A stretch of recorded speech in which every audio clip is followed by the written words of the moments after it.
The girl returned to the village for her grandmother's funeral, only to find that everyone at the funeral seemed incredibly cheerful. There wasn't a hint of sadness to be felt. The adults were chatting and laughing loudly about daily life, while the children were running around playing tag. Her father, surrounded by the guests, was actually the one laughing the loudest in the crowd. Her two aunts were sitting off to the side, gossiping about trivial matters completely unrelated to the funeral. Seeing this scene, the girl was bewildered. This place didn't feel like a funeral at all. It felt more like a lively family reunion. As soon as the three siblings sat down to eat, their father waved them over. Right in front of the relatives, he showed off each of them. He boasted about his eldest daughter's excellent grades, praised the second daughter for recently appearing on TV, and bragged about how filial and sensible his youngest son was. Hearing the relatives' exclamations of admiration, father felt he had gained a lot of face. Watching her father's laughter grow louder and louder, the girl couldn't understand. Why wasn't her father sad about grandma's passing? Not long ago, father had brought grandma home to live for a while. When grandma left, father had packed her bags with loads of stuff. Grandma tried to carry some things herself, but father insisted on carrying everything for her. Now that grandma had passed away,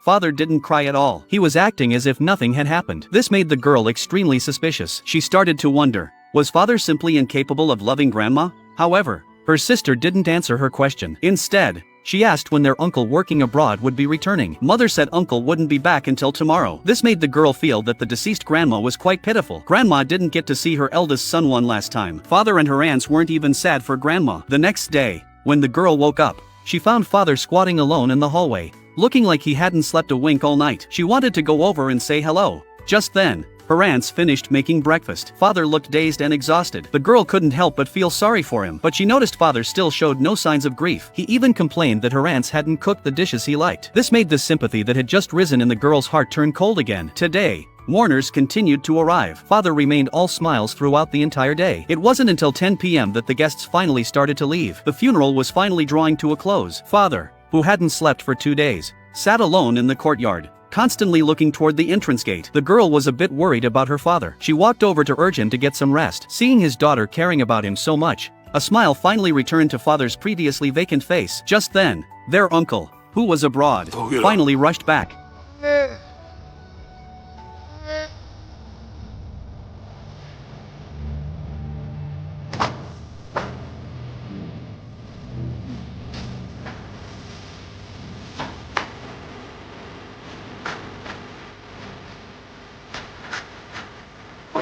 Trying to